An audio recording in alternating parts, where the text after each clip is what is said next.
बारिश के बाद हुए तीसरे दिन के खेल में भारतीय टीम के बल्लेबाज यशस्वी जायसवाल, रविंद्र जडेजा और रविचंद्रन अश्विन ने मचाया कोहराम। तीसरे दिन ही टीम इंडिया को पहुंचाया जीत के करीब। नमस्कार दोस्तों, स्वागत है आपका एक बार फिर हमारे चैनल क्रिकेट स्टार में। दोस्तों, भारत और बांग्लादेश के बीच खेले जा रहे दूसरे टेस्ट मुकाबले के आज तीसरे दिन के खेल में भी बारिश ने खलल डाली, लेकिन इसके बाद भारतीय बल्लेबाजों का तूफान भी देखने को मिला। तो दोस्तों, हम आपको तीसरे दिन के खेल का पूरा हाईलाइट तो इस वीडियो में बताएंगे, लेकिन दोस्तों उससे पहले आप भी भारतीय टीम के इस दमदार परफॉर्मेंस को देखकर खुश हैं तो इस वीडियो को दिल से एक लाइक जरूर कर दें। इस वीडियो का लाइक टारगेट हम रख रहे हैं मात्र 150 लाइक, तो जल्द से जल्द इस टारगेट को पूरा करें। साथ ही दोस्तों, आप चैनल पर नए हैं और अभी तक चैनल को सब्सक्राइब नहीं किया तो चैनल को सब्सक्राइब करके बेल आइकन जरूर दबा लें। तो दोस्तों, हम जानते हैं आज तीसरे दिन के खेल का पूरा हाईलाइट शुरुआत से ही।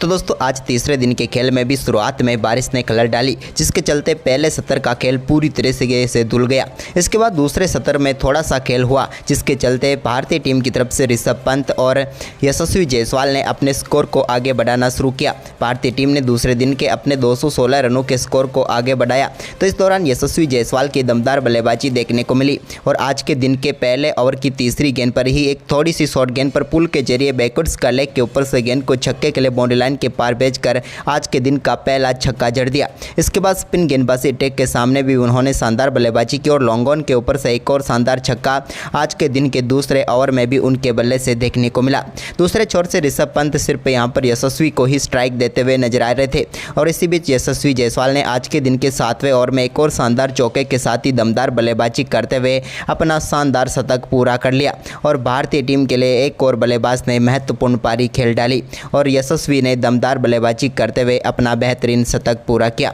वहीं पर इसके बाद दोस्तों ऋषभ पंत ने भी आज के दिन का अपना पहला चौका आज के दिन के 8वें ओवर में लगाया, जब उन्होंने ऑफ साइड में गेंद को शानदार तरीके से खेला और ड्राइव के जरिए एक चौका मिला। लेकिन इसके बाद यहां पर 9वें ओवर में वो भी अपना विकेट गंवा बैठे और लिटन दास ने शानदार कैच पकड़ा और ऋषभ पंत आज के दिन में ज़्यादा कुछ खास नहीं कर पाए। एक बाउंड्री के साथ ही आज के दिन के अपने स्कोर में सिर्फ 9 ही रन जोड़ पाए, जिसके चलते यहाँ पर 118 रनों की पारी खेलकर वो पेविलियन लौटे। इसके बाद दोस्तों यहाँ पर केएल राहुल ने यशस्वी जायसवाल के साथ मिलकर स्कोर को आगे बढ़ाया। दोनों बल्लेबाजों से उम्मीद थी कि वो एक बेहतरीन पार्टनरशिप करेंगे, लेकिन इसी बीच यहाँ पर केएल राहुल ने शानदार बल्लेबाजी करते हुए आज के दिन के 10वें ओवर की चौथी गेंद पर एक बेहतरीन स्ट्रेट ड्राइव शॉट खेला और गेंद को बेहतरीन तरीके से बाउंड्री लाइन के पार भेज दिया। इसके बाद दोस्तों यहाँ पर यशस्वी जायसवाल भी एक शानदार व बड़ा शॉट खेला उन्होंने और गेंद को कवर ड्राइव के जरिए लॉन्ग ऑफ की तरफ चौके के लिए बाउंड्री लाइन के पार भेजा। लेकिन इसके बाद 12वें ओवर में वो भी अपना विकेट गंवा बैठे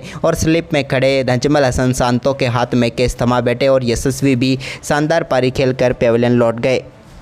यशस्वी के आउट होने के बाद अब भारतीय टीम की बल्लेबाजी की सारी जिम्मेदारी आ चुकी थी केएल राहुल के कंधों पर, लेकिन ये कंधे आज भी ये भार नहीं उठा पाए और केएल राहुल को मेहंदी हसन ने LBW करके पेविलियन भेजा और एक और झटका भारतीय टीम को दिया और भारतीय टीम को ये झटका करारा लगा, क्योंकि अभी भारतीय टीम का स्कोर 300 रनों के आसपास ही पहुंचा था कि भारतीय टीम ने अपने महत्वपूर्ण 6ठा विकेट भी गंवा दिया। लेकिन दोस्तों यहाँ पर तो मेहंदी हसन ने कमाल कर दिया, लेकिन इसके बाद टीम इंडिया की तरफ से रविंद्र जडेजा और उनके साथ रविचंद्रन अश्विन क्रीज पर उतर चुके थे।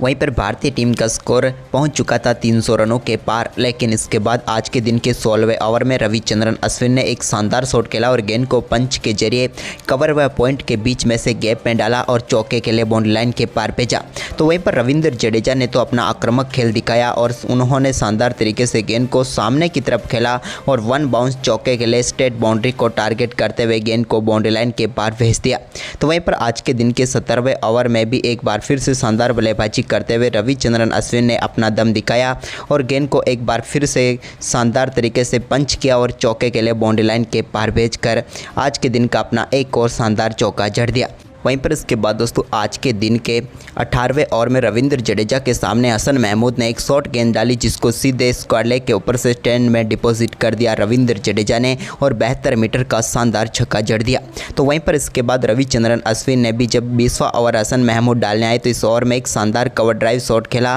और इन्होंने भी गेंद को चौके के लिए एक बार फिर से बाउंड्री लाइन के पार भेजा। अब दोनों बल्लेबाजों ने चौके व छक्कों की बारिश सी कर दी थी और इनका परफॉर्मेंस देखकर बांग्लादेश का कोई भी भी गेंदबाज इनको प्रभावित नहीं कर पा रहा था और मात्र 57 गेंदों पर ही दोनों बल्लेबाजों के बीच अर्धशतकीय साझेदारी भी पूरी हो गई और भारतीय टीम का स्कोर भी तेज़ी से अब आगे बढ़ने लगा।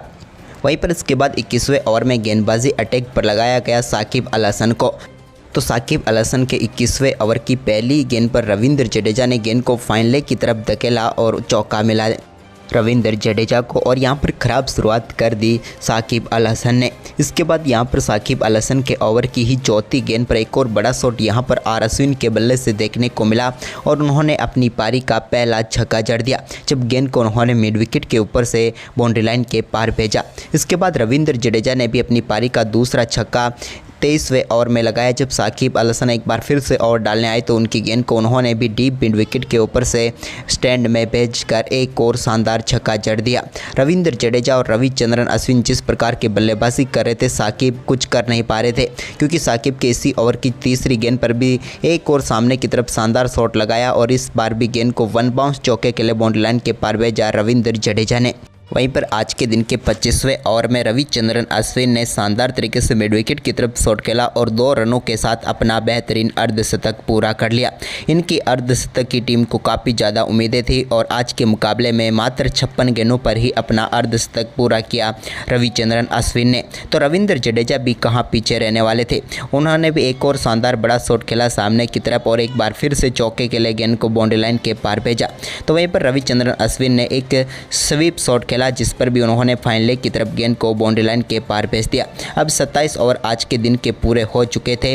और अब इन दोनों बल्लेबाजों के बीच शानदार शतकीय साझेदारी भी पूरी हो चुकी थी। तो वहीं पर रविंद्र जडेजा अभी भी अपने अर्धशतक से 1 रन दूर थे तो उन्होंने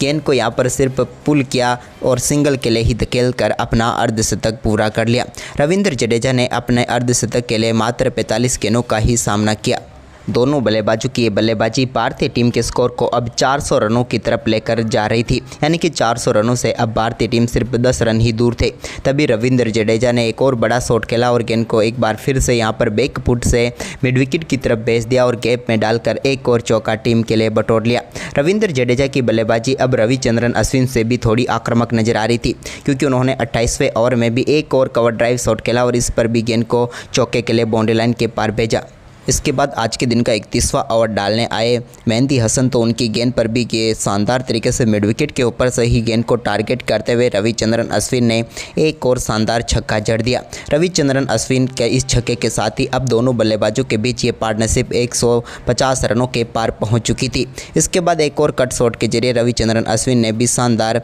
चौका जड़ा। दोनों बल्लेबाजों की पार्टनरशिप अब धीरे धीरे आगे क्या बढ़ रही थी, अब तो ये 2 रेस तक की तरफ बढ़ रही थी साझेदारी, जबकि ये दोनों बल्लेबाज अब धीरे धीरे अपने शतक की तरफ अग्रसर हो रहे थे। इसी बीच रविंद्र जडेजा ने